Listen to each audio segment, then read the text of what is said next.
Word on the street, word on the street. Talk politics, current events, relationships, movies and flicks. Word on the street, word on the street. Word on the street is we be staying on topic with sports news and the movies. Anything that just happened. Special guest with that Drake Swift, Savage Kitty and Alex, aka the Sports Mouth. Storytelling what's happening. Chop it up with you Saturdays. No better way to start your day. Kick it with you on Mondays in case you really got something to say. If not, we'll catch you on Wednesday. Put the spotlight up to your face. Yeah, you know how we get down. Tell them tune in or get out the way. What up, though? It is Chop It Up Saturday. Yours truly, Drake Swift, Shelly Shell, Tori Savage Kitty, the Dutchman. Good morning. How y'all doing? It's Saturday. It is hot. We're all in Phoenix. It has hit the 100 degrees mark. How's everyone doing? Let me check in with Shelly Shell. So Shelly Shell's on a drought, a dating drought. It's been 48 hours since the last date. She is taking applications, but she's just taking. So when you apply for a job, they just say, well, we're gonna, we'll review your application and we'll get back to you. So are you at that right now? We'll get back to you. We might even go on a date, but mind your business. If Lonnie see you out in the streets, you just mind your business and wave, or how does that work? Yeah, you mind your business and keep the fuck move on. That's all that matters.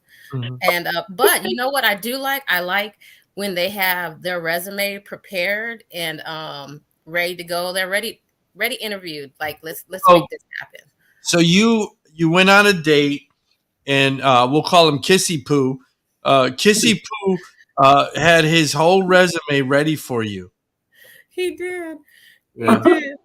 I give him that already. And it's kind of cool. They want and shit, but at the end of the day, boy, you can't slide no kisses in and shit. Because I'm like, no. He tried to kiss you? Yes. He tried to kiss. Oh, that's why we're calling him Kissy Poo. Now I get it. Yeah. Yeah, because God's got to try. Yeah, but I'm not ready for that, and I told you why. For Kissy Poo. Yeah. So, but, overall, it was a good dinner. Good conversation. Good resume. Good resume. Very thorough. And even try to slide you his key, huh? Yeah. He said, "Come on over." I got like VIP access instantaneously. Mm-hmm. That's got to be a red flag, though, too. No. I got a walk-in shop. Shit out of me. It's scared the shit out of me. I was like, you're trying to kiss me and hand me the key on the first date. You got a red flag. Shelly, I got a garden tub. Yeah. Yeah. Yeah.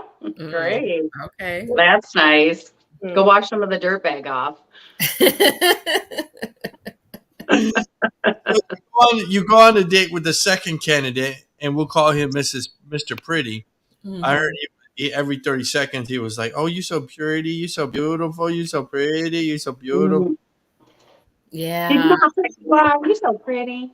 You're so pretty. You want quicker gel.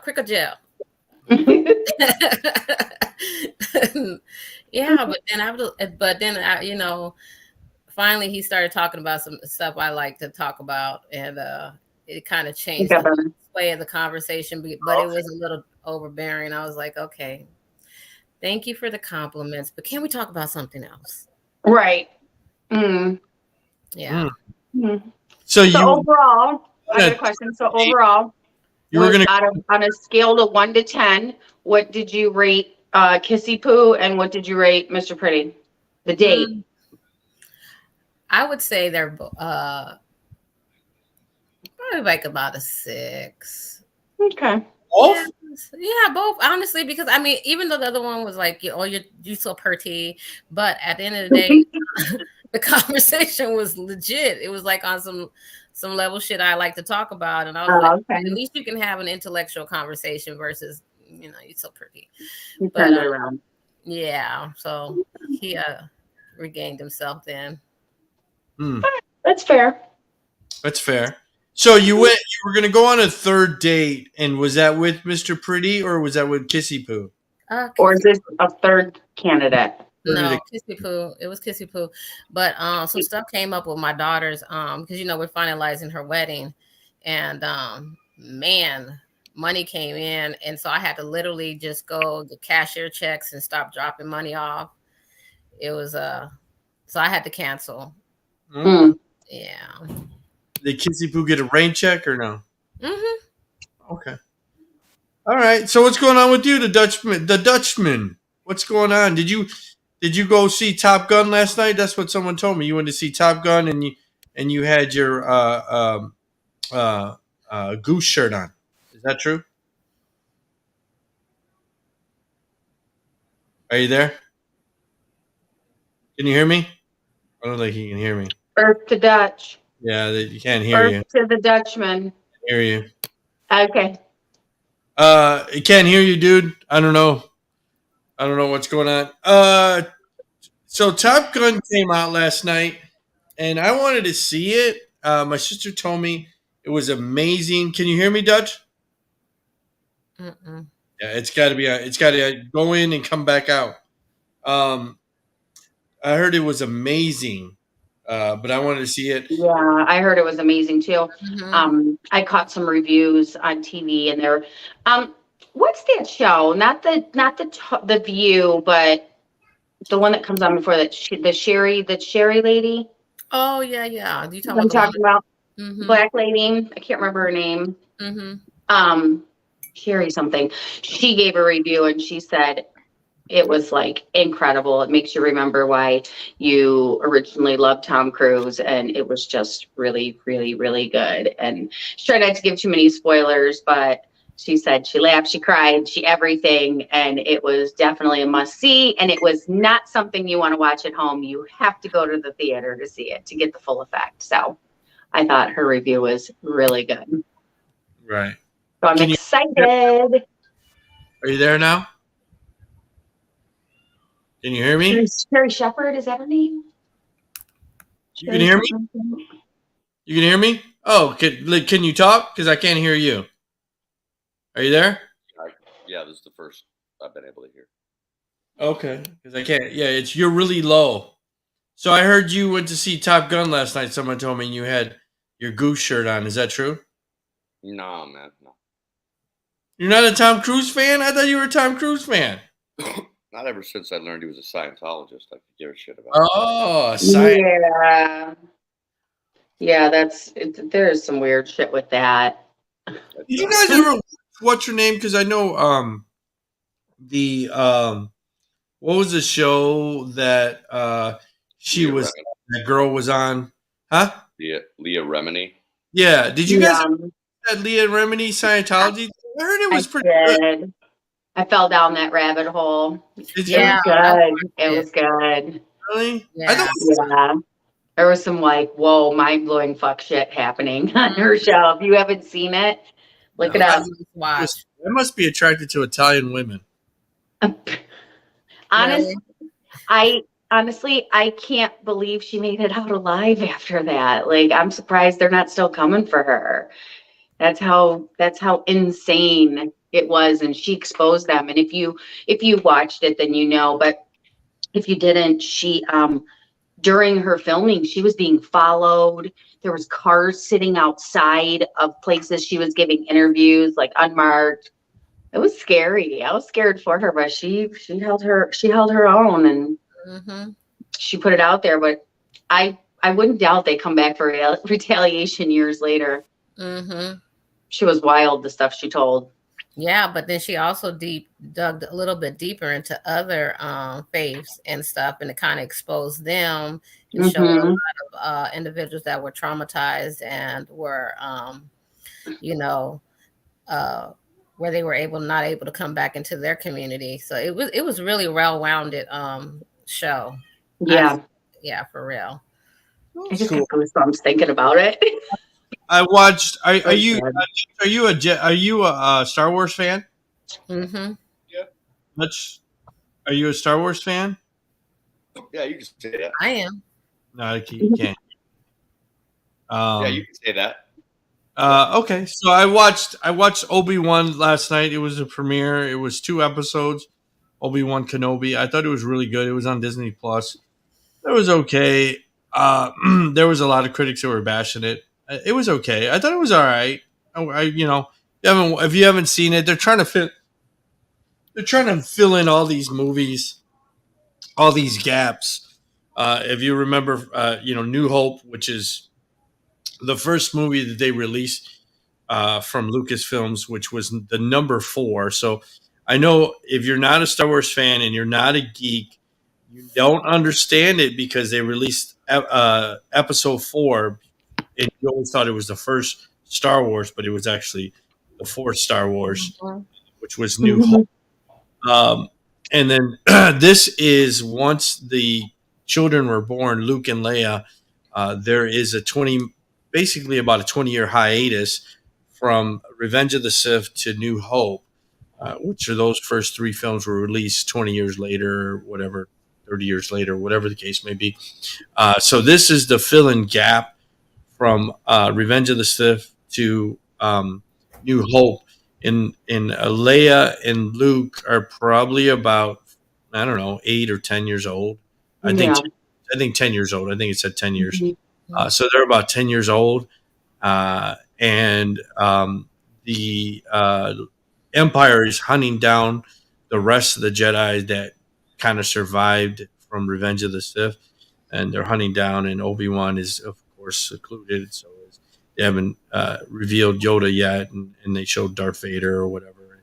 I think this is the first time that Obi-Wan finds out that Anakin Skywalker, which is Darth Vader, actually is alive, because when he left him, he was dying. So he finds out he's alive. So it took him 10 years to find this out. So pretty good. Didn't mean to give too many spoilers away, but it was really, really. I thought it was decent. It wasn't amazing, but it was decent, and I just wanted to share that. So Top Gun came out, Obi-Wan came out. I know I caught some bootleg Doctor Strange. I thought that was pretty good. If anybody's seen it, the Moth of Madness. It seemed very confusing. I saw that. Huh? Did you see that? Mm-hmm. I didn't. I was watching it on the TV, and it was a bad copy. It was kind of it seemed very confusing. My daughter liked it, but I didn't think it was that great. But I thought Spider-Man was better. So Tori, what have you been up to in the last week? What's going on with you? Not a damn thing. Got back from Detroit. Okay. And I'm catching up on my sleep and working on unpacking my suitcases. Unpacking your suitcases. Yeah, because I think people who unpack their suitcases like the first night they get home, they're definitely like psychopaths or sociopaths or something. They're not normal. So, but I'm getting better at it, right? So I had 2 suitcases. One of them's almost empty. I still have them piled up in my bathroom. I had some dentist appointments. I'm rocking a fucked up tooth. I broke my, y'all. I went to Detroit, right? Okay. Went to Detroit, and I went for a wedding. For those of you who don't know, or I didn't talk to while I was there, I apologize. I was very busy. So the night before the wedding, there's all kinds of craziness that happens when you're involved in a wedding. And I was like, I'm hungry. I'm going to eat a light snack. And I went into my mom's fridge, and I'm like looking at it, and I have like this salad there, right? But it's kind of big. So I'm like, I don't want all that. So instead, I just grabbed my mom. My mom is a barbecue buff. So she works for Famous Dave Barbecue. Shout out to Famous Victoria's Famous Dave's Barbecue in Roseville, Michigan.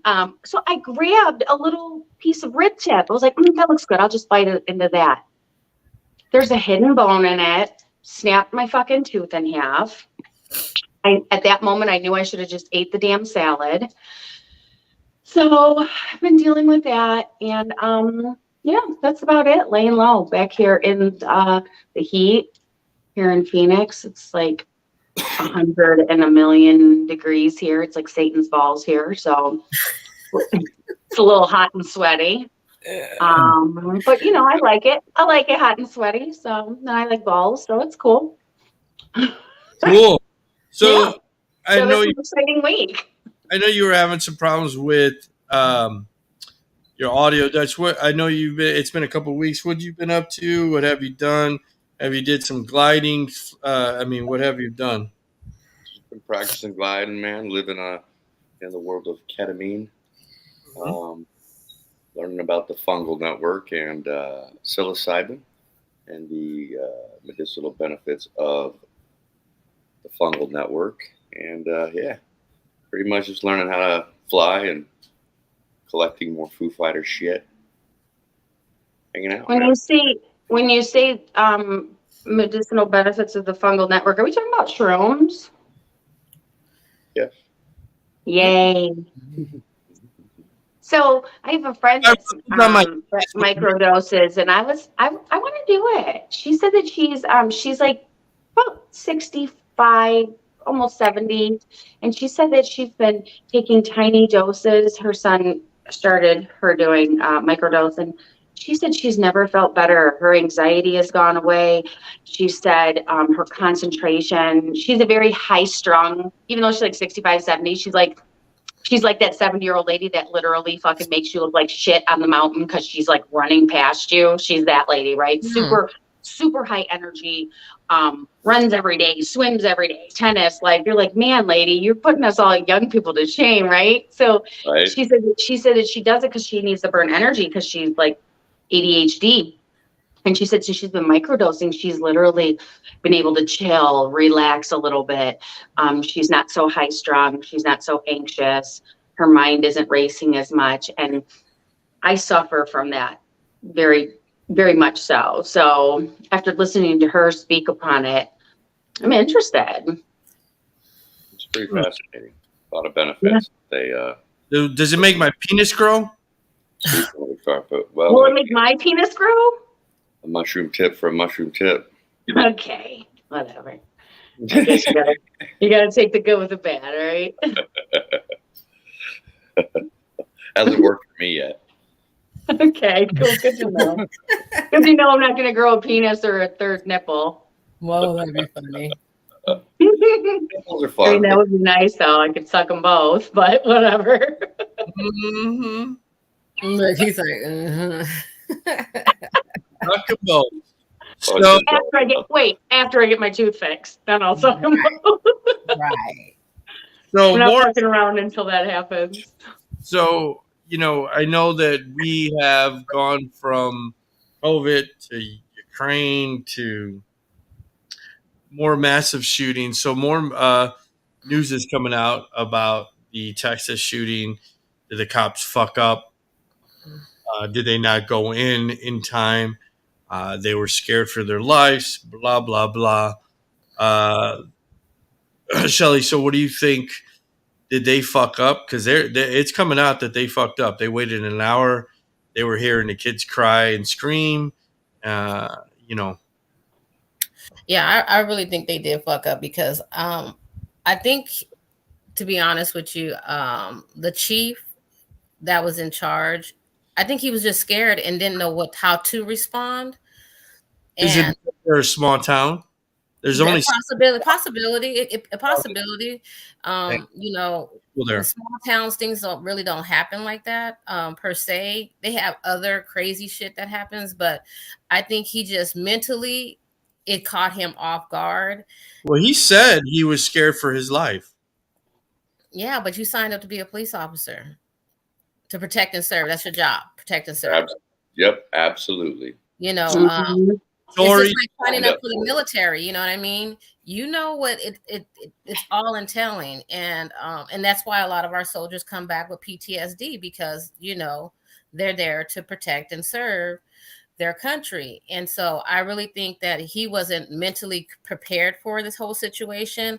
They didn't have a strong strategy in regards to, if in doubt, this type of situation would ever occur in their little town. And I believe he is living with the guilt of his decision, that he can't take it back, but it's still unexcusable because a lot of people want answers regardless of their loved ones can't come back. They want they want answers. They want to know what's the next steps if something like this ever reoccurs, because there's no way that there should have been a whole hour waiting. They should have went in immediately, try to find the target and lay him down. And so, you know, in that case, everybody's traumatized. The victims are traumatized. They're going to be traumatized. Everybody's going to go through some type of psychological thing, but the way they handle it was really, really poor, because I mean, we got people dying, and the kids, you know, I was sitting there reading it the other day, and I couldn't help but just break out in tears, because I'm like, who really wants to bring a child into this world knowing that you don't know when you send your child to school, will they be safe? How about some of those parents were there during the day for their children's award ceremony and then sent them back to class? The guilt that those parents have to live with, not knowing that that was their last goodbye. They came there to share a happy moment with their children and then went home and sent them back into the classroom where they were slaughtered. How about the fact that 2 Border Patrol agents showed up, one of which was the husband of one of the teachers at the school, and a father. They had a child there. She texted him and said, "There's an active shooter. I love you." He was just sitting down for a haircut, jumped up, got his gun, and fled there. Called another agent who he's friends with, who was 40 minutes away. An 11-year-old survived. He made it in 40 minutes, like 36 or something, was eating lunch. And they showed up and went in there and took the shooter out while the police were still sitting outside. See, and that's what I'm saying. 36 minutes. He drove almost 40 minutes and still made it there and took him out while you sat outside listening to these poor innocent children begging and pleading and screaming for their lives. Mm-hmm. Absolutely disgusting, absolutely unacceptable. And none of them should have a fucking badge after this. Not any of them. Because and then to even think the parents, you know, yes, I'm sure there'll probably be a lawsuit, but that's not going to bring their children back. No amount of money is going to bring back your child or even touch the surface of the trauma that's been done to the children that are living still, or the parents that put their kid back in the classroom. Or there's so much. There's so much. The little girl that had to cover herself in her best friend's blood and pretend she was dead, like Walking Dead shit, to pretend she was dead.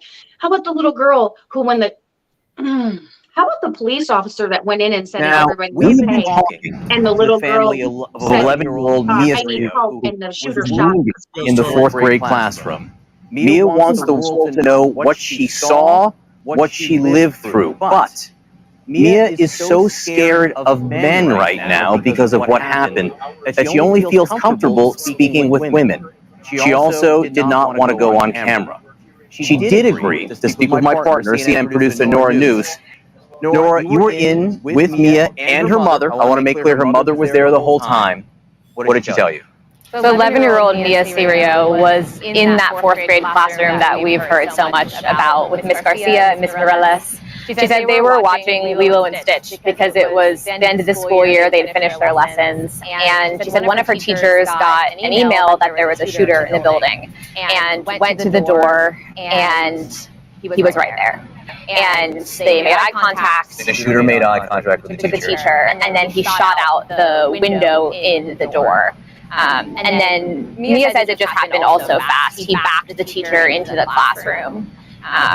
And he made eye contact with the teacher again, looked her right in the eye and said, "Good night," and then shot her and killed her. He said good night before he shot her. Good night. And then it happened pretty fast after that as well. He started open firing in the classroom. He hit the other teacher, a lot of Mia's friends. At that point, Mia was hit by fragments of the bullets. You could even see them yesterday. I mean, on her back, on her shoulders, the back of her head. The shooter then, she says, went into the adjoining classroom. Yeah, so he went through this door to the adjoining classroom, and at that point, Mia could hear screams. She heard a lot more gunfire. And then she said she heard music. She thinks it was the gunman that put it on. he started blasting sad music. And I asked her, like, what was that? What kind of music? What do you mean by that? And she just said it sounded like I want people to die music. She said she heard music. She said it sounded like I want people to. So I was talking to Nati. I have a an adolescent, a 12-year-old, year older than this girl, and they says that they have safe rooms in their school, and they also do the same thing. They practice if there's an active shooter, play dead. If there's blood around, wipe it around. Put it on you and pretend you're dead. So they have a safe room in Arizona. Most of the schools, unless it's an older school, maybe in the Phoenix area, you have to actually go to the office to access any part of the school. And then they also have safe rooms, basically bulletproof rooms that have snacks and treats in it in case there's an active shooter. Why isn't – I know we talk about – and I know the mayor talked about – and I heard his interview. He talked about the governor was saying – mental. It's all about the mental illness and why these shooters go crazy. But he said, I'm tired of you guys talking about this. No one's going to ever do anything. Nothing's going to change unless you put in place these organizations to help these kids or anybody that has a mental problem or mental illness. Well, why isn't there safe rooms in some of these schools? And why are they not all set up this way where you can go and you can't access any of the school without going into the office first? Why are these open campuses? Why are these still open campuses after Columbine, after Sandy Hook, after all these other schools that have been these kids been massacred? Why are these campuses still open? I don't understand. It has to do with the board. It has to do with the board. It has to do with the school budget. It has to do with a lot of that internally about how they want to approach. We lost you. She's gone. She's frozen. You there? You there, guys? I'm here. So what? She was saying that it's about the the budgets and stuff, but I mean, after this, I would definitely put safe rooms in some of these schools, and I would make these campuses locked down. Oh, there you go, Shelly. What were we saying? I'm sorry. Yeah, I think that most of especially with public schools, a lot of it comes from government funding. But I mean, if we can fund a lot of other activities that are going on in the world, I think, education and funding for certain things like this need to be implemented so that they can take the necessary precautions to make sure that when we send our children to school, that there is something in place. But, it all boils down to money. Money has to be somewhere to be able to do the. Well, the mayor said the closest place where someone, if they have a mental illness, was 2 hours away. They're in a small rural community. I think they said 2 hours away from San Antonio, 2 hours, whatever. Why is, other countries focus on mental illness? Why is the United States not worried about it? And they're, and then you have these liberals that say, oh, it's the guns. I think it should be, I know how easy access it is to get a gun, right? Mm-hmm. If it's on the streets, you're able to get a gun. Well, why isn't there more checks and balances? I know Dutch has some guns. I have some guns. Shelly has some guns. Everybody has some guns. Should there be some more checks and balances, Dutch, on obtaining an AR-15 or obtaining a handgun? Not in my opinion. Not in your opinion? Why? It's all about the user. The gun's not going to go off by itself. I mean, it's hard to discern if somebody has a history of mental health. And even if you don't have a history of mental health, that's what a nervous breakdown is. It's your first breakdown. So you could have the most normal person in the world that has a really fucking shitty day, has a mental breakdown, and decides to use a gun inappropriately. Somebody who's been a responsible gun owner their whole life, somebody that might even have multiple firearms. People snap. So to make somebody run through an emotional gauntlet to discern if they're mental or not. If you go get a firearm, there's on the firearms application, it asks if you are a cannabis holder. You have your cannabis card. It doesn't ask if you have PTSD. It doesn't ask if you were in the military. It doesn't ask 20 years of work history. Doesn't ask if you're an alcoholic. I'd rather be around cannabis in a firearm than alcohol in a firearm. So you don't think there should be So more? doesn't that state that they have their shit backwards? The least worrisome thing they have on the application and the things they should be worried about that people have firearms in their hands should be listed on there. Don't you think they have that ass backwards? Completely. So you don't agree with them asking if you're an alcoholic or if you've had PTSD or if you are have mental issues or maybe have a hold so that you have to maybe take a class or. I do agree with it, but they don't have any of that. But they ask if you are a cannabis card holder. Right, but do you feel that there should be more regulations and rules to be able to obtain that as opposed to just do you smoke pot? I think so, but I think either way, people are going to lie.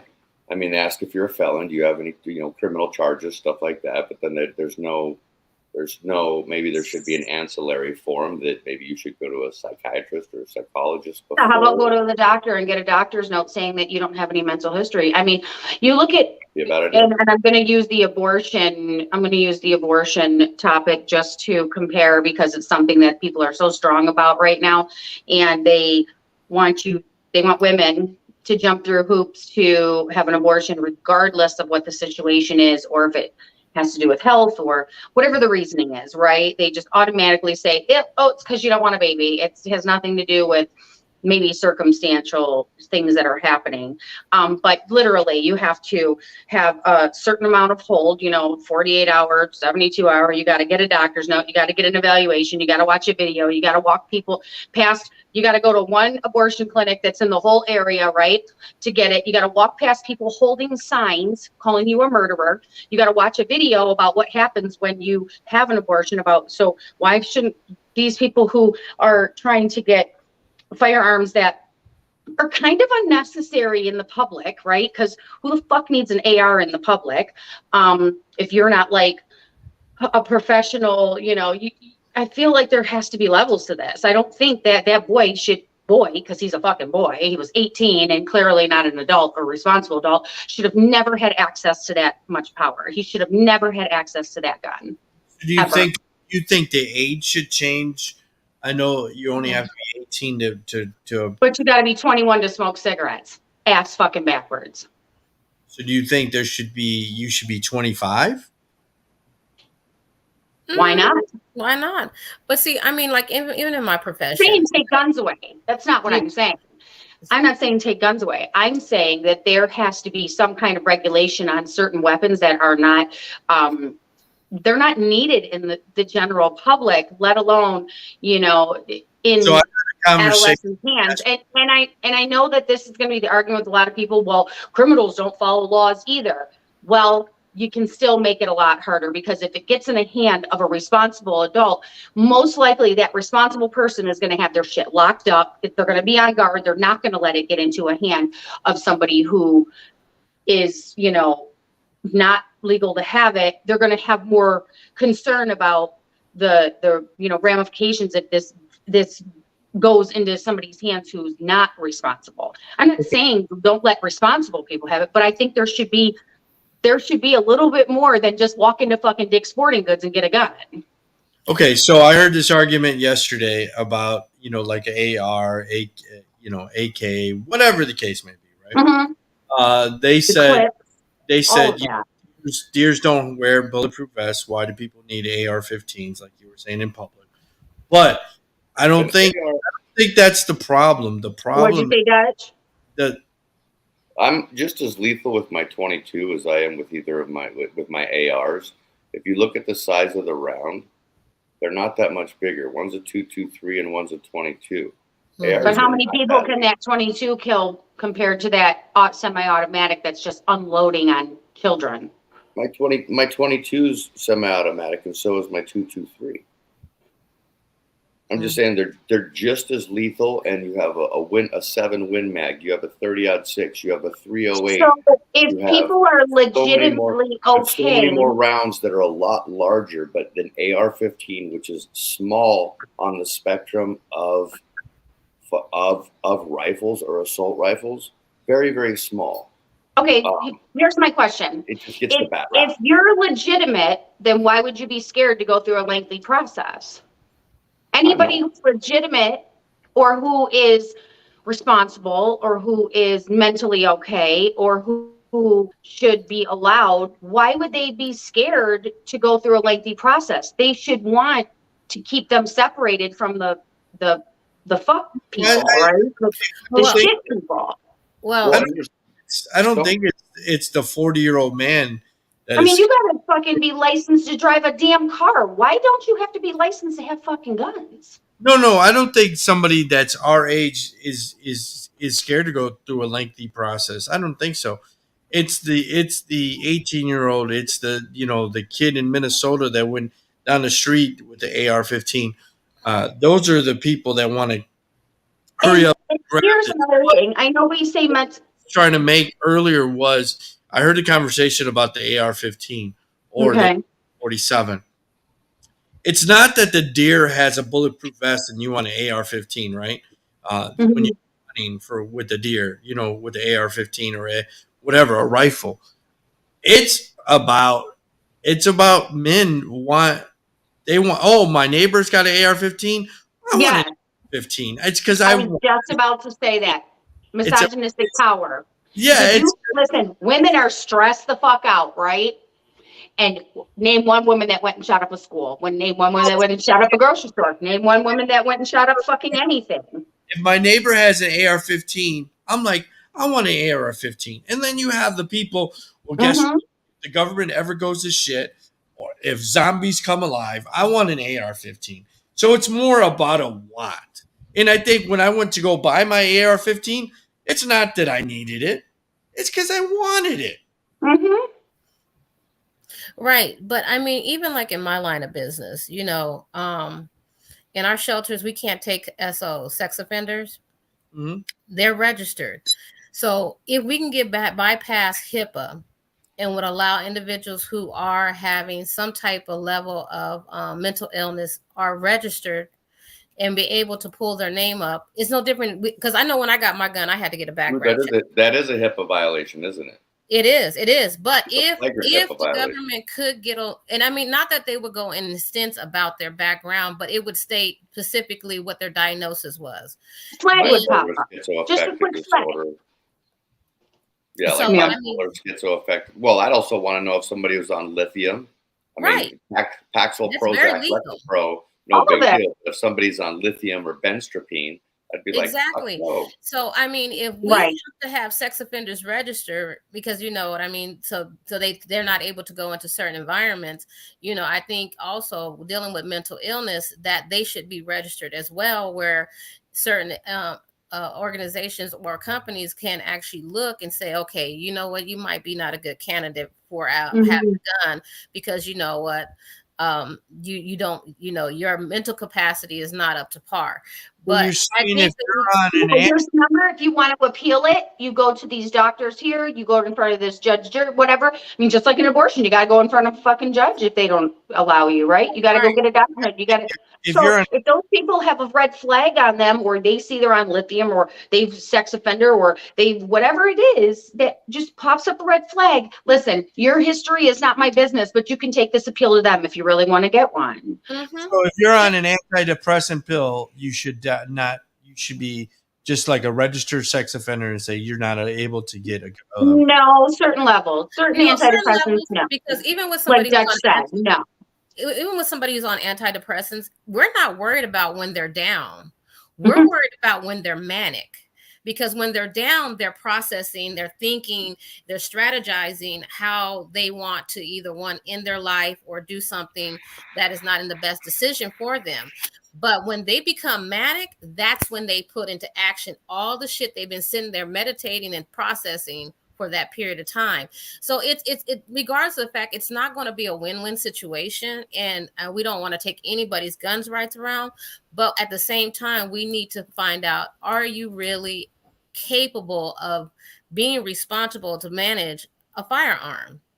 And so it's really tricky. There's no gray really in this situation to be able to come up with a real fine solution. But I think if you can do a thorough background check on me so I can get a firearm, then you need to get with HIPAA, and the government needs to get with HIPAA in order to do that, so that when these stores are selling firearms, to be able to at least know some type of history about this person versus, oh, okay, you haven't committed a crime. You don't have a felony offense. We're talking about psychological things. And I mean, Dutch even said it earlier. We don't never know when somebody's going to have a meltdown. I mean, I've had news anchors as clients that literally had a whole meltdown.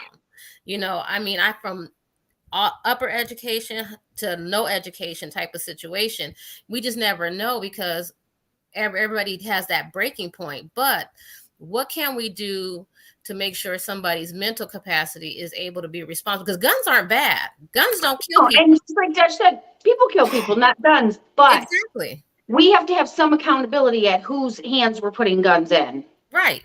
So right. If you know that people kill people, why are you allowing certain people easily to be able to get the gun? You can't, as being responsible and taking accountability for gun making and gun laws, you can't just say, okay, well, people kill people, worry about your fucking self. Here's my product. Give me your money. Right. But it's just. And then when something pops off, you're like, oh, prayers and thoughts. Fuck out of here. Well, the prayers and thoughts. I'm pretty amazed that, and you know, it's almost like Chicago, like Detroit. Some of the places with the strictest gun laws inversely have more crime. Like, I'm surprised none of my firearms are registered to me. I bought all my firearms in Arizona person to person sale. Oh, you have okay, Steve, may I buy that for you? Here's $1,000 cash. Here's a written, I bought this from Steve, bill of sale, boom. I've not bought any of my firearms from a gun store. Nobody knows I have all my firearms.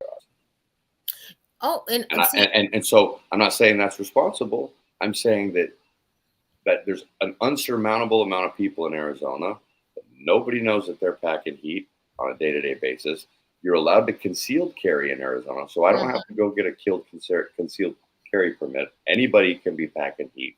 Everybody is here. And everybody is. Where's the mass shootings in Arizona? Like, what's up with Colorado? Arapahoe, Columbine. You had the, the theater shootings, like something's in the water in Colorado. Something's in the water everywhere, which makes me, medicines are made to pass the blood-brain barrier. Mm-hmm. If you're drinking tap water, you're taking 30 or 40 type of psych meds. True story. But even on top of that, just go along with what Dutch was saying, you can literally go on YouTube, go purchase how to make a gun out of plasticware and be able to utilize it. You can make a zip gun out of 3 things. Yeah. Yeah. Like, seriously. So there has to be some way where they don't take our amendment away, because we've been having that, and that we do have the right to protect and serve, but there just has to be something that needs to come into play. So let me ask you a question. So another question that people are saying, should teachers have weapons? I don't know. They might get pissed and shoot my kid. I personally don't think they do, just because they're pushed every single day, and not every teacher. Teachers have their breaking point as well, right? They deal with quite a bit. And some teachers aren't the fairest, and some teachers can snap too. I don't think that it's fair. I don't think that they signed up for it. I don't think they get paid for it. And also, you'd be very amazed, because this is my line of work. You'd be very amazed how many of our teachers and people in the medical facility industry that work that are on psych meds. Mm-hmm. Like, for real. Yeah. So, I mean, it's kind of like, I don't think that can happen. And then what about if the child, I don't care, kids can break into anything. Mm-hmm. And then you got the teacher's gun. Then we have a whole inside problem. So, I mean, it's just coming with the meeting of the minds to find out how we can actually resolve this whole solution, so that our children are safe and people in the I think community. bigger picture. I think there's little pictures and big pictures, right? So mental health, absolutely huge umbrella. Regulations on people like this 18-year-old piece of shit obtaining a gun because he went into a store and bought it, right? Very rarely do they purchase them off of somebody else. They go and they purchase it. They're fucking stupid.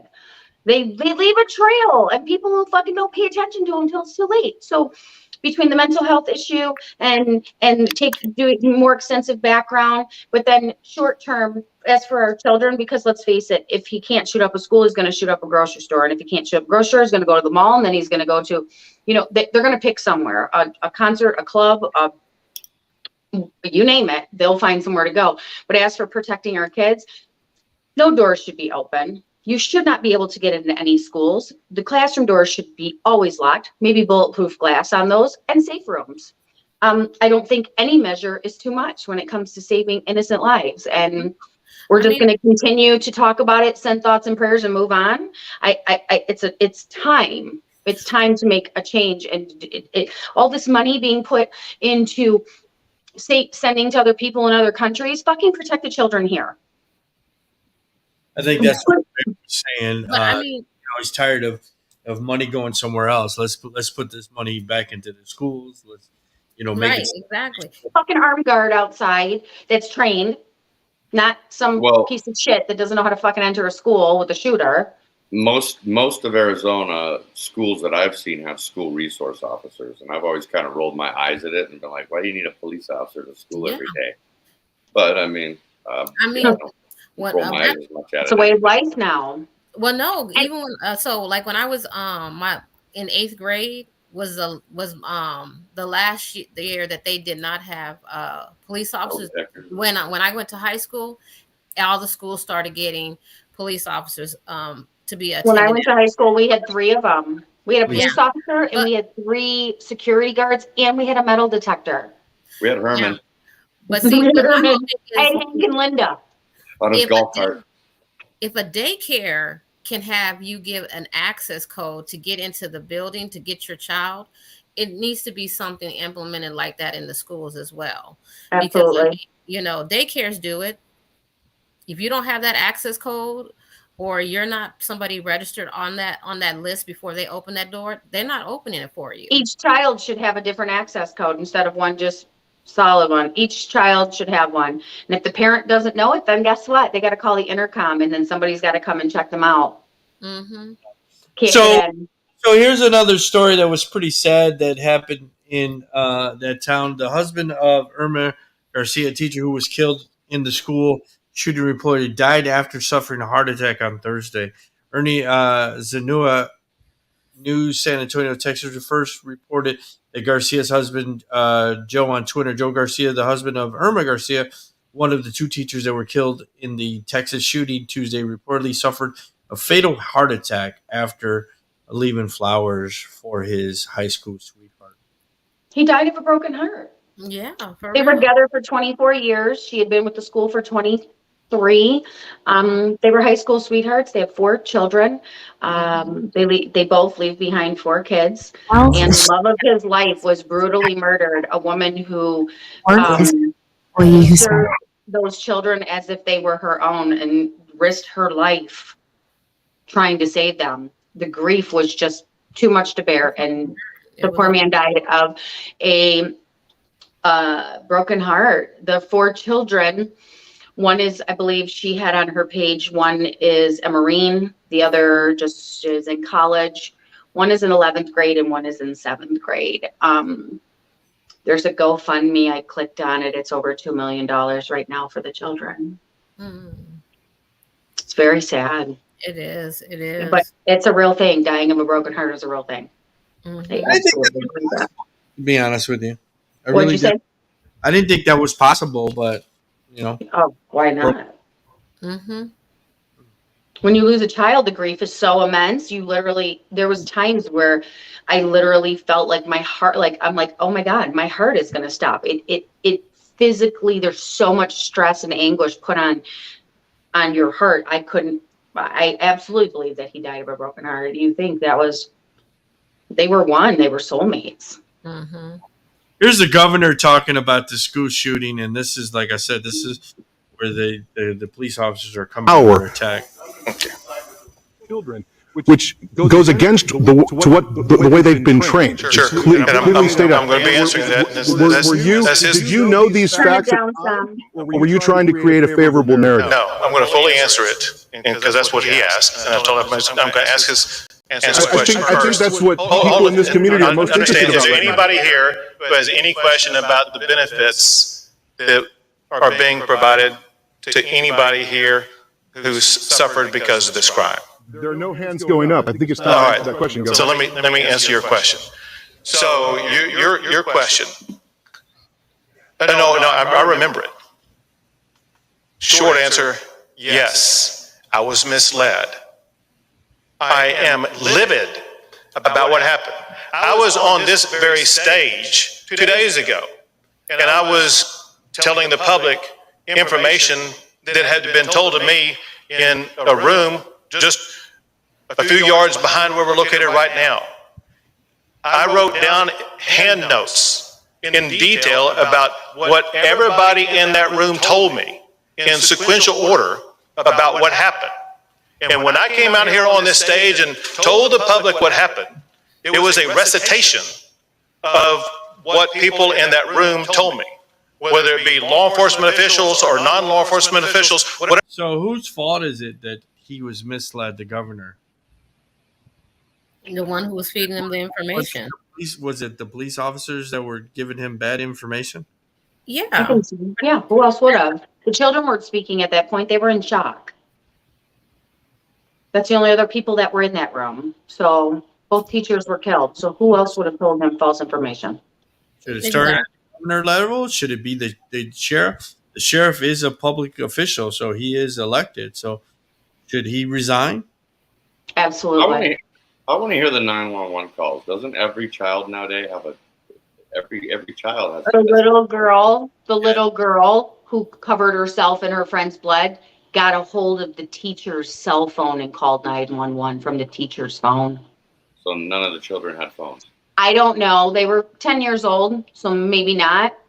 10 years old's kind of young for them to have it with them. Most of the time, 10-year-olds hang their backpacks up somewhere, so they might not have had it on them. And that little girl got a hold of her teacher's phone. So, and I think there was one other one that said they called 911, but that's the specific one that I heard that she actually got to her teacher's phone. The girl who gave the recap of what happened. Oh, okay. She was very brave. Yeah. So here's some more sad news. Ray Liotta, he has passed. He was only 67. Here's a remembrance of Ray Liotta. On the toilet. You what? Why did you do that? To many, the film's title also defined Ray Liotta, a good fella. I like going this way. It's better than waiting in line. His famous co-stars are now paying tribute.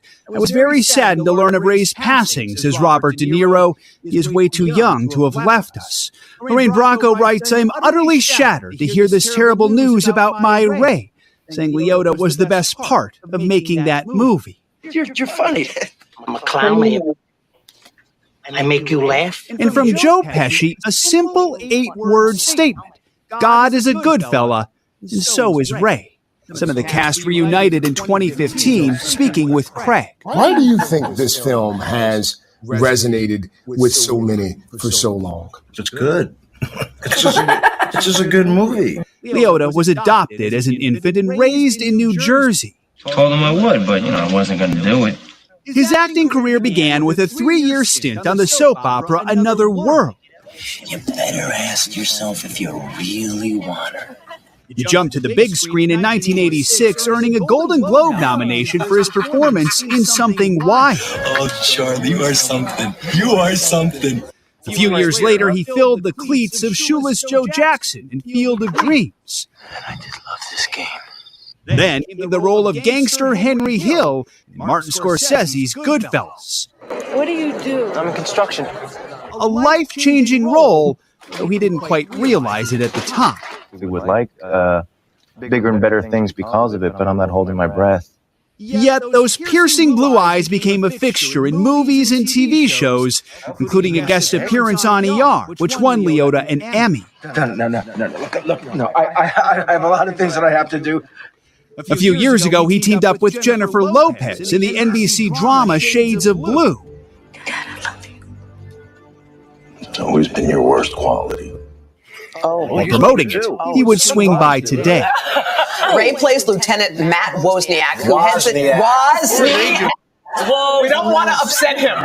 Do not upset him. Wozy? Get it right, Holdy. Last year, Liotta was back to mob life, appearing in the Soprano prequel, The Many Saints of Newark. At this stage, I'm 66, and I just still have that burn. In one of his last interviews, he sat down with Willie last September, reflecting on the role that made him a star. Did you sense when you were making it with that incredible cast with Martin Scorsese? So I hated the Many Saints of Newark, just to be honest with you. Didn't like it. 16 years old, kind of young to die. They haven't really said died of. They said he was vibrant, a week before with a fan. Kind of shocking. Sad. Yeah. Sad. He was a great actor.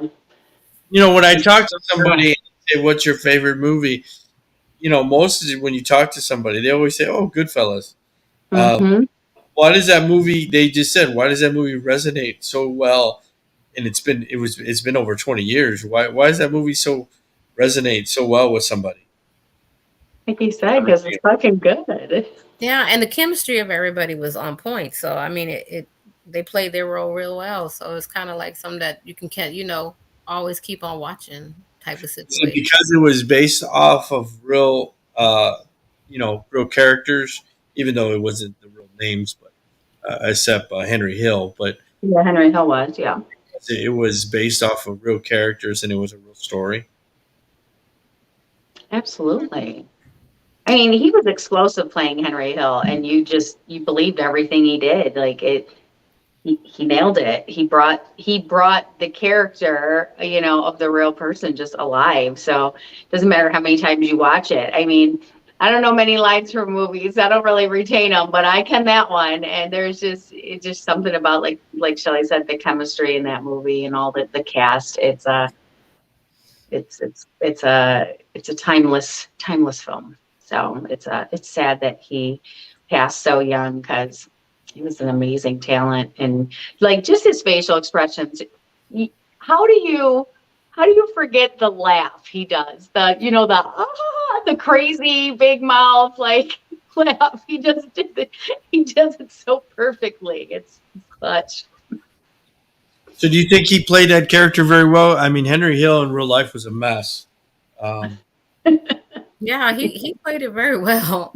He was a whole ass mess in that movie. He really was. So even after, he got out of the whatever it is, the protective custody of the FBI, because he kept fucking up. The real life Henry Hill kept fucking up, and they just let him out of the witness protection program. They got tired of his fuckery, and he was a real life, fucking mess. I thought he played that character very well. Like I said, I didn't like the Many Saints of Newark. I thought it was dumb. They killed Ray Liotta pretty quickly, and then they had a twin brother in prison. It kind of didn't make any sense, especially being a big Sopranos fan. But like I said, I can't believe he's gone. Yeah, he will be missed. Absolutely. So it is Memorial Weekend. Anybody doing a barbecue? Dutch, are you doing a barbecue? I'm not. No links for me, man. No? How about you, Shelly? You doing any Memorial Day barbecue? No, but if you are, I would be happy to come and eat. Oh, I got to talk to my girlfriend. I bought her, or I won from work the air fryer, and she was complaining all night how bad it sucked last night. Really? And I said, well, it's free. Just give it to Shelly. I got an air fryer, but you know what? I'll still take it because you know what? I can always have. Listen, so this air fryer, if y'all know about the air frying game, there's two kinds, right? There's the one with the basket, and it's like a single one, or you can get the two baskets. And then there's like a convection oven one that's like the Mac Daddy, right? Yeah, it's got like shelves, it's got a glass doors. It cooks multiple things at one time. I make everything from scratch, so I really couldn't tell you. But go ahead. Right. You make reservations. Well, if you're barbecuing, I definitely will be coming over. So listen, so I tried to use this fucking thing last night, and took me like an hour and a half to make chicken tenders, homemade chicken tenders and fries, because you got to put it in the basket. And it's got to be one level, and then you got to flip it halfway in between. So you can only cook like 4 pieces at a time.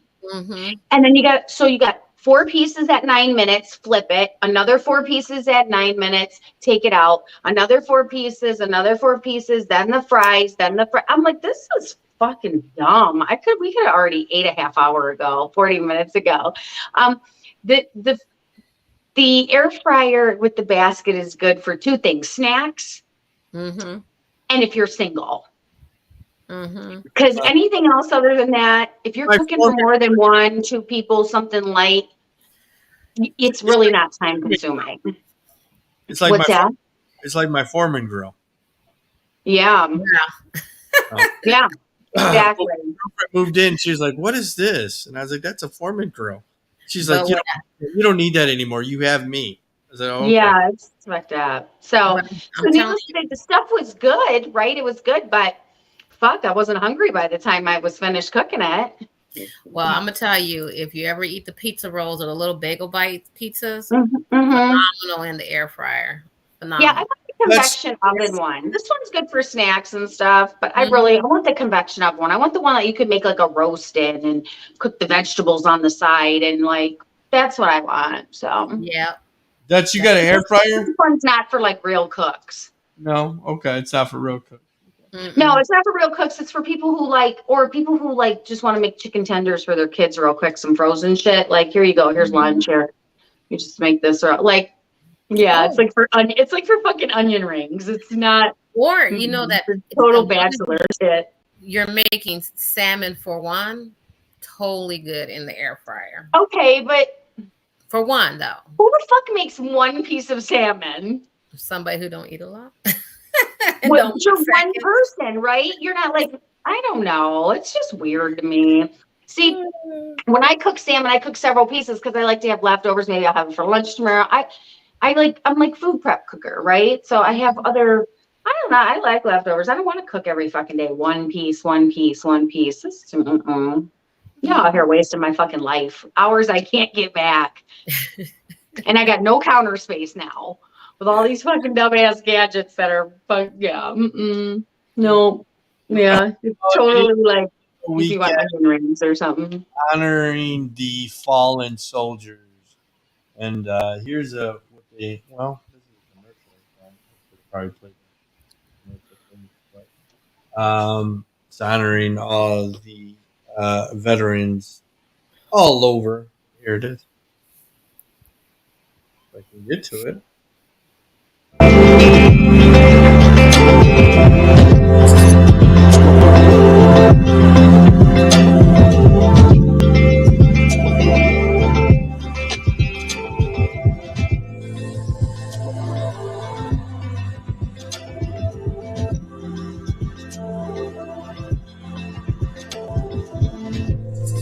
That's pretty.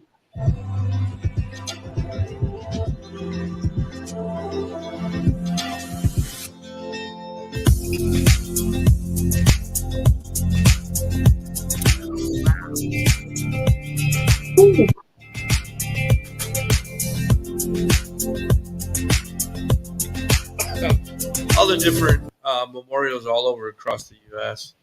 That one was a lot. Shish. So you said that man went across the U.S. and honored them? Yeah, there was a story that he honored for Memorial Weekend. Well, that's nice of them. So great. Seeing all those processes. Most people barbecue and Memorial Weekend, but yeah, they forget what the true meaning is. Pool parties. Pool party. So we'll stay in the entertainment. So Spacey is in the news. He faces 4 sexual assault charges in the UK. So I know he's a gay man. Is he like molesting men? What's going on with Kevin Spacey? He's constantly like, 4 assault charges in the UK. I know, like I said, I know he's a gay man, but Jesus Christ, what is going on with that guy? That's interesting. Vigorous gay sex. He's gay? Yeah. I didn't know that. Why did I think maybe I did know that. I think he's just weird, so it outshines the other parts about him. Yeah. But is he so mad? 4 sexual assault charges in the UK?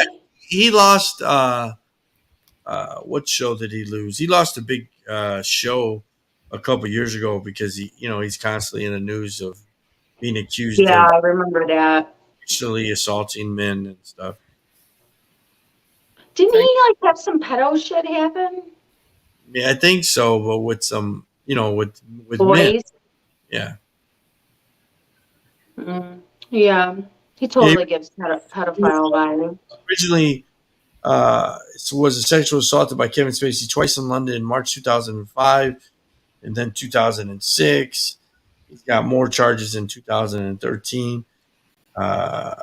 CPS authorities criminal charges against Kevin Spacey 62 or 4 counts of sexual assaults against 3 men. Yeah, I believe it. You don't just pick up sexual assault charges because you're normal. No. No, it's not like, it's not like speeding tickets or something. Like, he didn't have a seatbelt on again. No, he's a fucking pedophile. And he's gotten away with it for so long because he's a great actor. But clearly he's a great actor because he's out here pretending like he ain't trying to rape little boys. So full circle there. Right? Yeah. He's raper vibes. Yeah, he's trying to touch too many people without asking. Wait a second. Wasn't he in the movie Horrible Bosses where that line came from? Raper. Yeah. Yeah. Just saying. The irony of that. It was great in Horrible Bosses, though. Vibes. I like that movie. Fucking greatest movie, I swear. Me and Zach would sit watching that shit, just repeating every line. The movie's great. And he plays his role is fucking amazing because he's rapey. So of course he plays a really good asshole. He plays a great asshole. A great asshole. Yeah. So at least he's great at something because he's trying to get the asshole, but I'm bummed. But never mind. Never mind. He's a rapey. Rapey, total rapey vibes. Yeah, exactly. Man booty. He's an ass trying to get boys' ass. That boy booty. Yeah. Yep. He's guilty. Yeah, sure. Guilty. Once you've been hinting that I was in line for that promotion? And look how hard you've been working. You just lying to me? Lying? No, Nick. Motivating. I mean, look, we're all part of the same team here. Plus, I'm the one who's going to be doing all the extra work. You know that last month you made me work so late I missed saying goodbye to my gam? I'm sorry, what? My grandmother. I told you that I needed to see her because she was very, very sick. You said if I left early, I'd get fired. And she died before I made it to the hospital. I'm sorry. Thank you. I had no idea that you called your grandmother. Cam. Fucking dick. Sorry you didn't get to say bye-bye to Cam. Really? But I needed you to stay here and work late because you were an invaluable member of this operation. So I think he's like an asshole. Boys. He was really good in, I think he was in Swimming with Sharks too. Yeah. Yeah. And then the other one was really good was the Helen Hunt, Pay It Forward. Yeah. Yeah, he's a great actor. He has incredible talent. But LIOTTA, I think, was in Charlie St. Able to take 20 weeks off. Yeah. Uh-huh. And that's a damn good. Any movie with Zac Efron's a good movie. Yeah. Yeah, it's a good one too. We just name dropped some good ones we're gonna have to watch. Right. He did another one that was filmed in Phoenix, because when you watch him pull up to the house, I think he's a shady cop or something. When you watch him pull up to the house, it's on like 24th and Thomas. Really? Yeah, I definitely did one that was. You need to Google that. Yeah, Google that shit. Google that shit. You're talking about LIOTTA? I was gonna say LIOTTA or Rapey. We're just on Rapey. Not Rapey. Okay. Interesting. Rapey Spacey? Rapey Spacey. Fucking weirdo. He's in video games too, man. Yeah, he is. That's when I found out he was when all that stuff came out about him the last time. One of the kids told me, they're like, he's in one of my video games. Like, yeah, he's in Halo. He's in one of the Halos. Is it the Halo? Yeah, Oh, yeah, he played Halo. Yeah, it was one of them. I don't know if it's Halo or Halo. is it Halo? Yeah. Yeah, he's like a big part in it, right? Like the voice in it. He's the bad guy. He's like the main dude, right? He's the main dude. Yeah. Yeah, he's the main. Yeah. I remember the kids telling me. When you're in a video game, you know you made it. You know you made it. Yeah. So this is the Giants major. Gabby Kipler, he's the skipper and then here he basically said no more national anthems for me until this country changes. Here you go. San Francisco Giant, right? Participate in the national anthem anymore until he feels better about the direction of this country. KAPLER, much like Steve Kerr and Colin Kaepernick before them, using his platform to prompt change. Here's NBC Bay Area Cheryl Hurd. Tonight, the Giants are playing the Reds in Cincinnati. And if you're not into baseball, you may be hearing for the first time the name GABE KAPLER. He's the manager for the Giants, and he is taking a stand in the wake of the mass shooting in Texas. I feel that he's like, I'm doing me, and I have mad respect for that. And of course, I'm 100% supportive of his thoughts. Reaction tonight from people watching the Giants game at Underdog Cantina, located across from Oracle Park. Well, I think that's totally courageous of him to go out and make that statement. Giants manager GABE KAPLER making it known he is not okay with the state of this country following the latest mass shooting in Texas. Before tonight's game in Cincinnati, he told reporters how he plans to express his frustration. I don't plan on coming out for the anthem going forward until I feel I feel better about the direction of our country. When are we going to do something? Earlier this week, Warriors head coach Steve Kerr expressing similar feelings about the state of the country. Dr. Sean Fletcher teaches the study of sports, society, and social change at San Jose State University. I'm happy to see that he's leveraging, dare I say, his privilege to speak out on certain issues. Because let's be honest with ourselves, historically in this country, the only individuals who have been allowed to criticize this nation and still be viewed as patriotic have been white men. He points to former 49er quarterback Colin Kaepernick, who got a lot of publicity and backlash for taking a knee for social change. Dr. Fletcher says he would also like to see KAPLER be more specific when it comes to what he would like lawmakers to do. I want to hear him say specifically what he wants to see to feel better about it. I want to see him step out front. If he's talking about gun control, say gun control. Don't toe the line. In San Francisco, Cheryl Hurd, NBC Bay Area News. What's your guys' thoughts about this? Our new Sleep World mattress is perfect for an afternoon read. Well, in your case, an afternoon nap. Sorry. I think Kerr kind of sounded a little bit like Bob Dole in his political rant that killed him. We're going to Texas, some Florida heat. So, how do you feel about this? No, I just want I want to know, just like what old boy said, because Kaepernick caught a lot of heat for making, so what's going to happen with him? And like, what's going to be that backlash? Because I mean, you have a platform, and if you have the right to use it, so be real specific about what you're going to talk about and what you want changed. Because Capricorn, he caught heat behind that whole situation. Yeah, there was so much. So, and sometimes that's what it takes is if all those who have platforms, instead of utilizing it for other things, can actually advocate for their country, maybe that would get a dissension of some things because they're in a whole different status quo. So hopefully he'll use it right. I think we do need to make America great again. You're an ass. I don't know. I'm kind of anti-pulpit. In my Anti-what? Anti-pulpit. Okay. Like, I go to a Pearl Jam concert to watch Pearl Jam, not listen to Eddie Vedder bitch and moan about George Bush like he did at Veterans Memorial Coliseum in the 90s and put a mask of George Bush on the microphone and then punch the mask.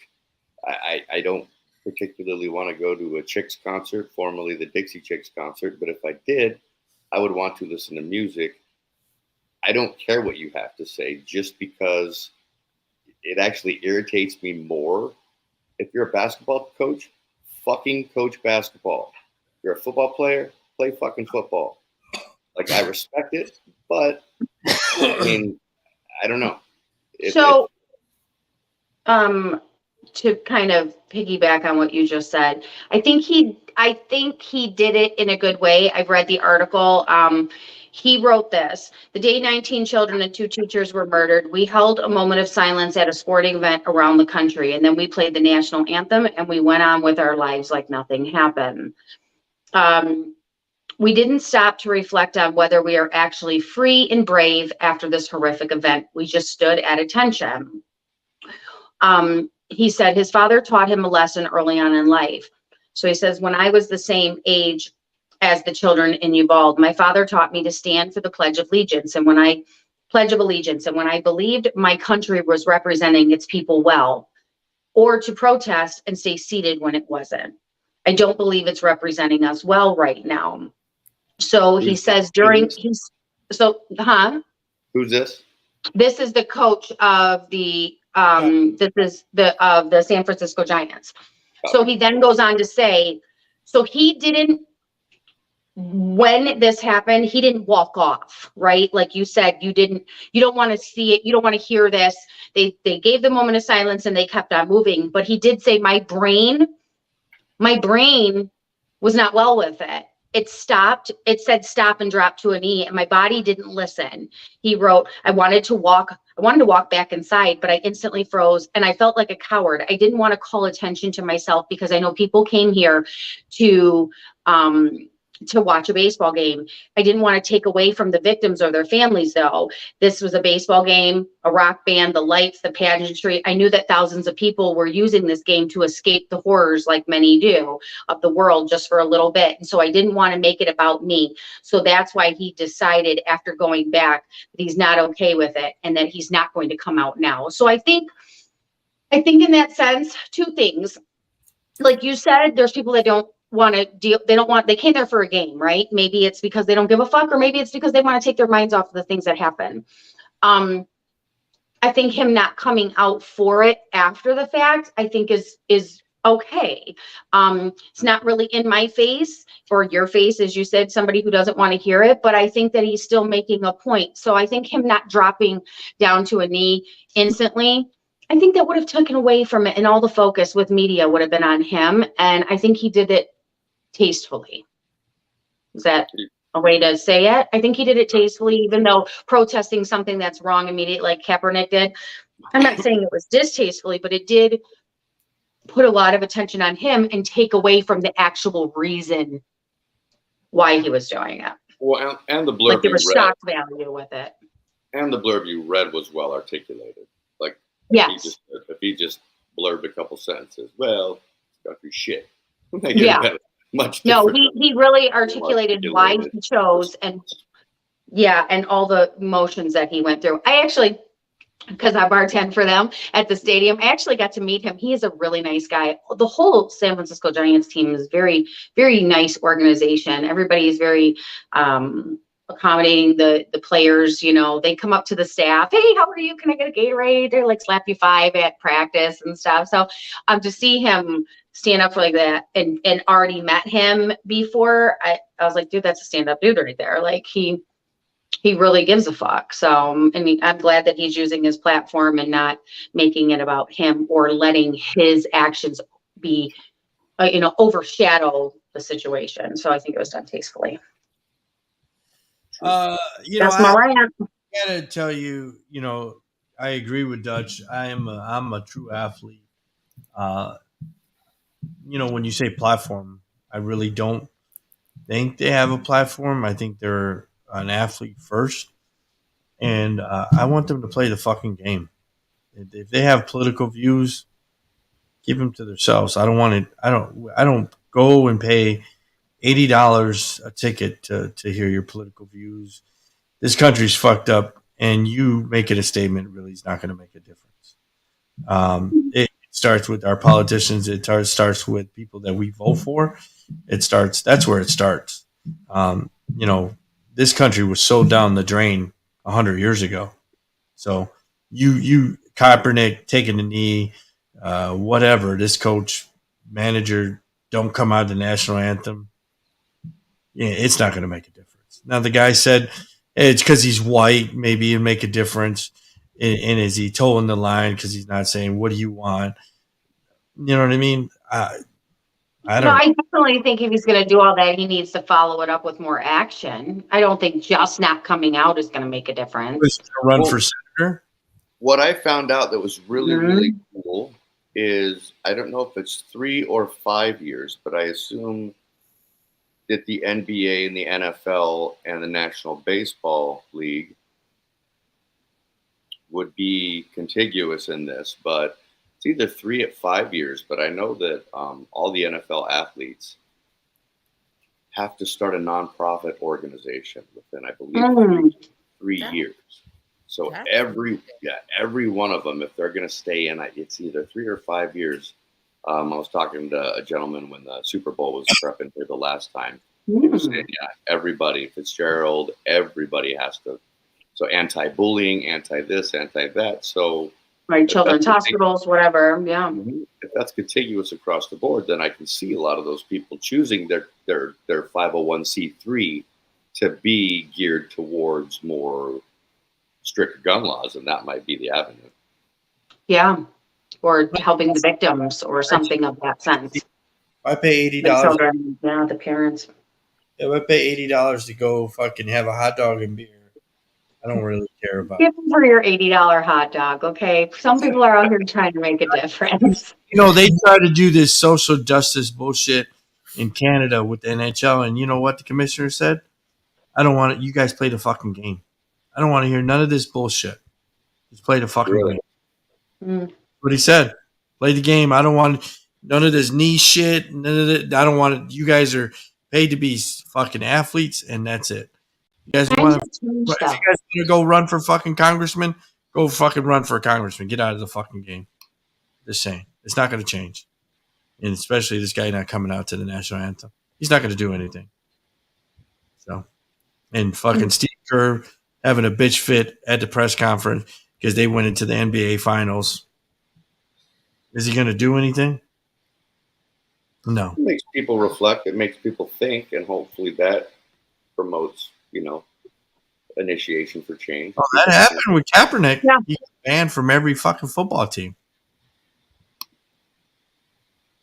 So nobody wants to let him fucking play because they don't want to hear his bullshit. So I like I said, I want you to play the sport. That's how I feel. Just like you said, you go to a concert. I don't want to hear nobody talking about politics. If I go to a Wu-Tang concert and they're talking about fucking Trump, I really don't care. Like, why? Just fucking, sing your fucking song. Unless like Rage Against the Machine, unless all your lyrics are basically political. Yeah. Already. That's the Then you fan. already know what you're getting into when you go. You know. Talking about the NBA, Game 7 was pushed. Miami won Game 6, so there's going to be a Game 7. Winner does face Golden State. I really haven't watched much basketball this year. Me neither. And I know we watched a couple of games, but I haven't really been in it. No. I feel like since COVID, we're really not up on any of our sports like we were.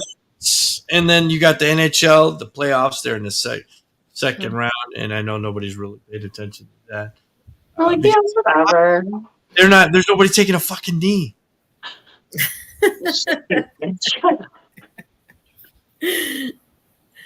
No. So invite Tanya Harding. We'll all have a knee. Just kidding. Yeah. That's a good one. Little Kerrigan action. Guaranteed. So did you know, Tori, that many of Americans have a vitamin D deficiency? I did know this. Yeah. I'm all about the D.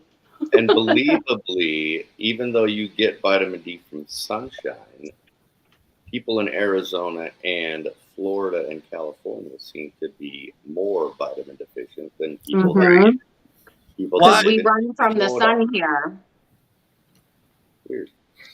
Because we run from the sun here, we're not out. You would think that we would be out in the sun more, but because we have it so much all year round, that we tend to hide from it during certain times because our sun is different, right? It's just like Shelly Shell. Yeah, Shelly Shell runs from the sun. She don't go out past like 10 a.m. The U.S. worldwide suffer from vitamin D deficiency before running from the sun may not be necessary to be the cure. The weather is warming up. The days are getting longer, even though we are spending more time outdoors. Doctors say it's not enough. More than 42% of Americans are not getting enough vitamin D or dick at the same time. Sorry, that wasn't in there. Sorry. But I can hear about that, though. I think it's. Did you? Yeah, I think it's very accurate. Not just like. For a very undersexed. You got Pissy Poo and Mr. Pretty saying the same thing. You ain't get enough vitamin D. No, I didn't say that, man. Well, the thing is, if you get down, they gave me some vitamin D. The whole concept is, can you keep up with me? That's all. So, is any of them dressing up as a bush as of yet? No. Lonnie. You hope not? No. I heard Lonnie is the landscaper to your neighbor next door, and he's watering the plants as he watches you closely. I know. I saw this dude with this big ass hat, kind of cover and shade his face. I was like, oh, let me go back in the house. Not like I heard Lonnie. He came to deliver the D. He wants to be your hairstylist to be closer to you. Well, I do need somebody to dye my hair, but I don't know. My daughter's wedding's coming up. I need that. When a guy's on, definitely you break up with them, and it's been a month. And, he hits you up and be like, can I hit it one more time? Just one. Hell no. No. No. Give you the vitamin D, Shelly Shell. Oh, come on now. Let me just put the tip in. That's dramatic, man. I got a whole ass dramatic. That happened to me in college, man. College. Did somebody put the tip in? No. Yeah, no. Oh. No, just the one more time thing. Yeah. No. It could have been like 3 weeks. It's like, hey, one more time. But she's just fucking with me, man. Just mean, dude. Just mean. Like, nah, man. I'm all.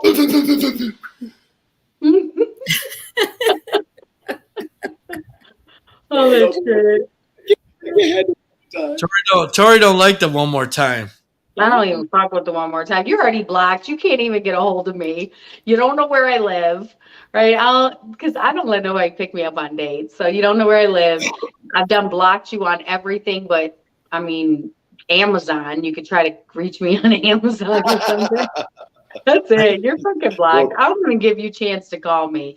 I don't even want you on my motherfucking call log of my blocked call log. Like, keep it fucking moving. I am trying to bring you a package. I reached you through Amazon. Right. Like, for real. I don't play none of that shit. You're dismissed. There's already a line. Listen, get to the back of the line. No, I don't even want you in the line. I don't want you in the line. You want No. There's it's not happening. Still sending you random songs and I miss you, baby. No, figured it out, huh? Yeah. Mixtape. No more of those. Mixtape. I miss you, mixtape. Back in the day. He got it on his voicemail. Baby, I love you. I just want you to know. Get the fuck out of here. You know, that shit really irritates my whole soul. I'm so serious. That shit irritates my whole fucking soul. I'll be like, I was really having a good day. I was in the mirror talking about today's going to be a great day. There it is. What the fuck? You know what I'm saying? You just right. Don't ruin this fucking song for me. Well, one more cry for Lonnie. Lonnie, you guys exit the building, and there you can't participate anymore. You can't have sex one more time. But here you go.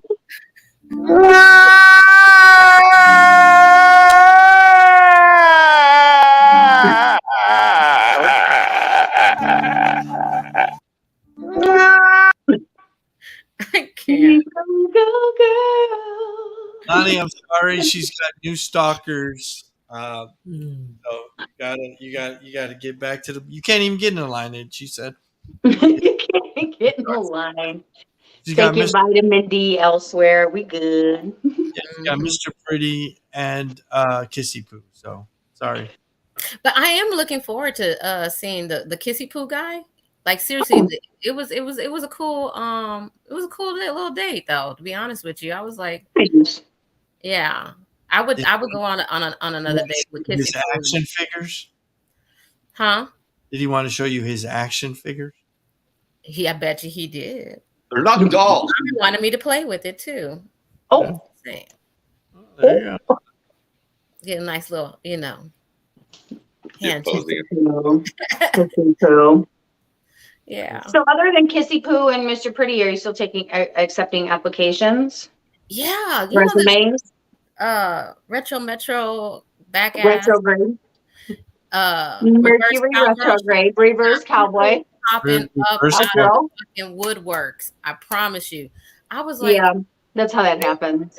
I was like, what? And it's so, but some I just be like, act like you didn't see that and just keep it moving. But there's this other guy that is hitting me up, and I thought he was in another state, but he's actually here and lives in the Biltmore area. He keeps trying to hit me up to see if we can meet and go to lunch or something. We call him the Biltmore guy. There you go. There you go. So retrograde does that. It pops people up. Should teenagers, with the massive shooting, if this guy was alive and they were able to arrest him, should teenagers be charged with a life sentence with or without parole? Yeah, absolutely, because they know right from wrong. At the end of the day, he was 18. He's a teenager, considerably, right? How if he was 14? He was what? How if he was 14 and he did this? Should he be charged as an adult?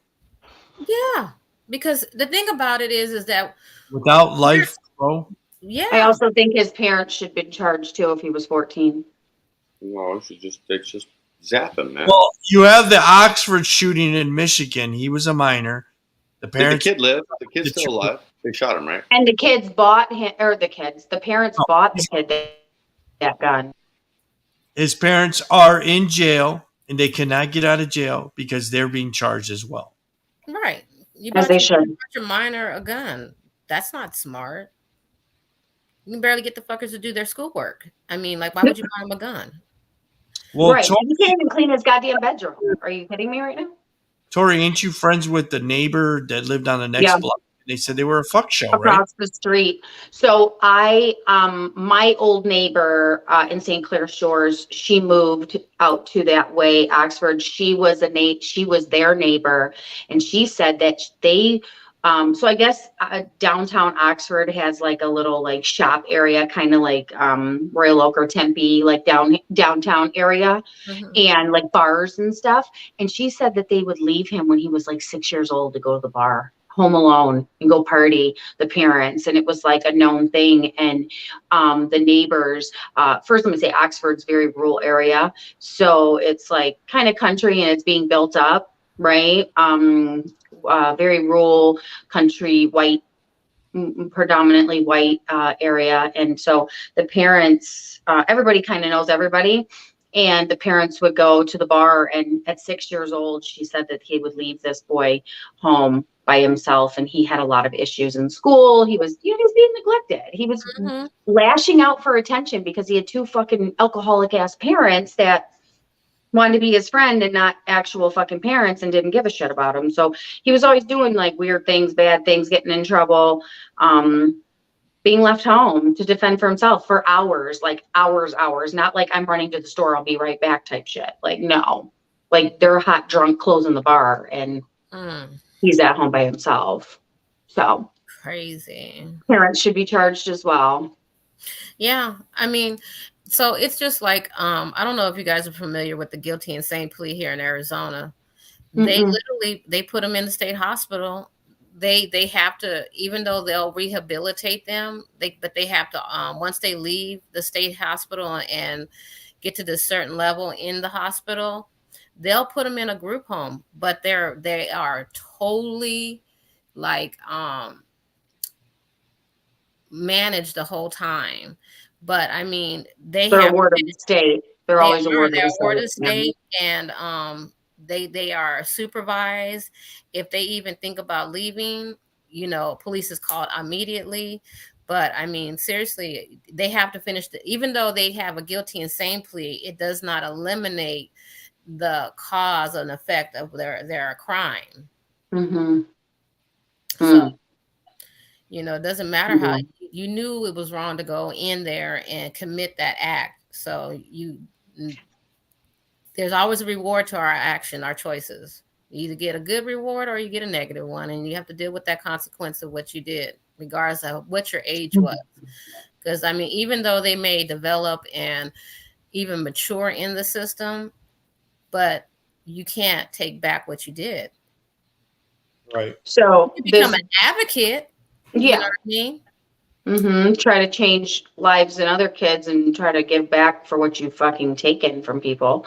I think with this boy, 18, he was with his grandparents, and I feel bad because people are now attacking the grandparents, but I guess he only lived with them for like 2 months. And I don't blame the grandparents just because they were elderly and probably clueless to what he was up to begin with.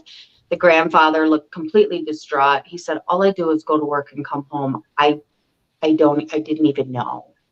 The mother, though, who has a boyfriend, I read, was contacted to go see her mother. I think this is her mother, and she rushed to Uvalde to go see her in the hospital. And she said she didn't want to believe it. She started looking for him. She said, my son would have never did that. So that right there tells me that the mother was in disconnect of what her son was doing. And I would blame her more for not being involved than the grandparents that they're now coming at. And because if that grandfather was home, he would have been shot and killed too. True. Did the grandmother die, or did she lived, right? Yeah, she lived. Yeah, the grandfather would have been shot too. So, and that's the thing is that there is a lot of grandparents these days raising their grandchildren. Which he shot his grandma? What? Yeah, he shot his grandma. The fuck? He shot his fucking grandma. She's like 80 or something in the face. Shot his grandma, wrote on Facebook, I'm gonna shoot my grandma. Shot her, wrote, I just shot my grandma, and then wrote, I'm gonna go shoot up an elementary school. What? Yeah. Put it on Facebook. 15 minutes before it happened. Took his car, crashed his car, and ran up on the fucking school. This is the part that pisses me off. You're gonna ban me from Marketplace over some stuff I didn't even do it, but this didn't come on a flag on your platform to like alert authorities. I commented the other day and wasn't calling somebody a bitch, but was like, oh, bitch, guess what, right? You know, you just talk like that. Before I could even send it, it said, are you sure you want to write this? Because this is the standards, you're going to be flagged, blah, blah, blah. It instantly was like, think about what you're about to write, because it had the word bitch in the sentence. Wow. That's what I'm talking about. Like, I'm totally banned from Marketplace. I love to shop on Marketplace. But the point is that, you know what? You didn't flag that at all when he hit the sent button. Like, seriously, like, authorities could have been called. They would have already warned. They could have hit the nearest radius of the schools. Why are you banned from Marketplace? Did you not pay? I mean, man. So somebody from Prescott hacked into my account, right? It was trying to sell a 18-wheeler for $46,000, and I was contacting the people like, this is a scam. Do not do it. I reported it. Just because I reported it on myself don't mean that it's evident that it wasn't me. Hello. So you're gonna ban me, but this kid over here said he's gonna shoot his grandma, and then go. And then confirmed he shot his grandma. Right. Like, there was 3 posts. 3. So I'm gonna need Meta to get on their game when they flagging people. That's what I'm saying. Mm-hmm. How about Shannon? My friend Shannon. There was a post. It was like, if you had to survive with the last thing you did or use, what would it be, right? And hers was Christmas lights. And so she said, Christmas lights, if you had to protect yourself, right? She'd like, Christmas lights, I would just use the Christmas lights around someone's neck. She got fucking banned on Facebook for saying that. Answering a dumb meme, right? So I just don't understand how you're out here flagging dumb shit that isn't even relevant to causing somebody pain, but you can skip right over 3 threatening back to back on the same account posts, on the same fucking account, because he acted on his own.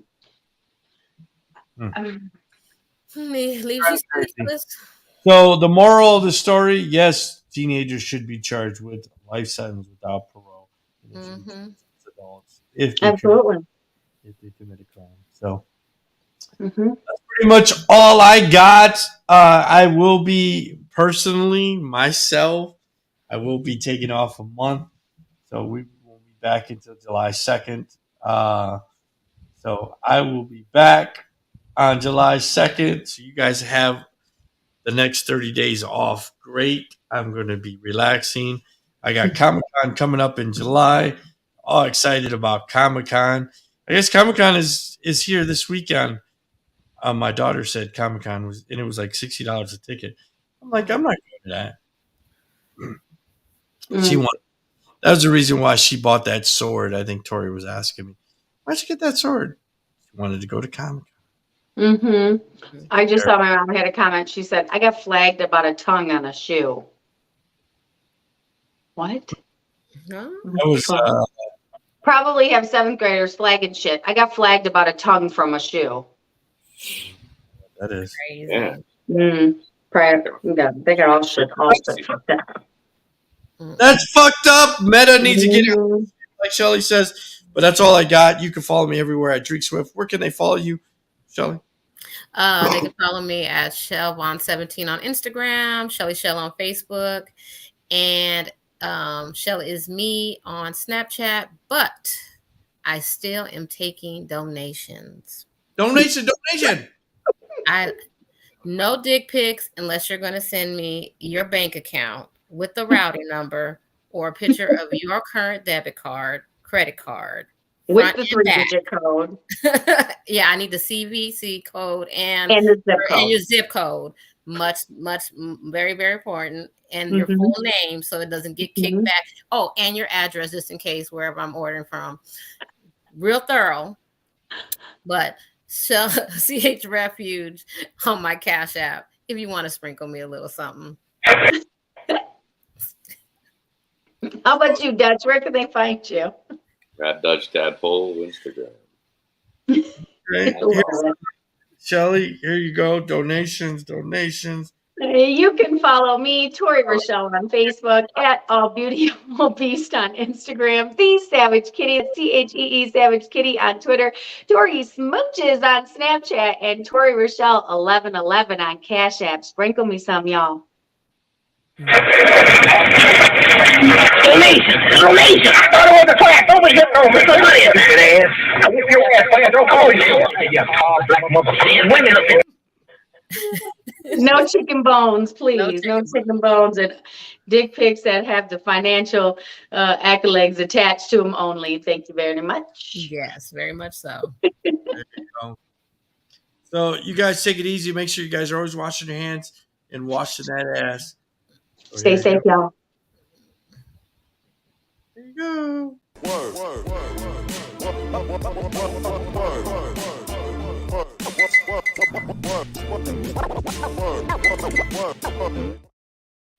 Peace.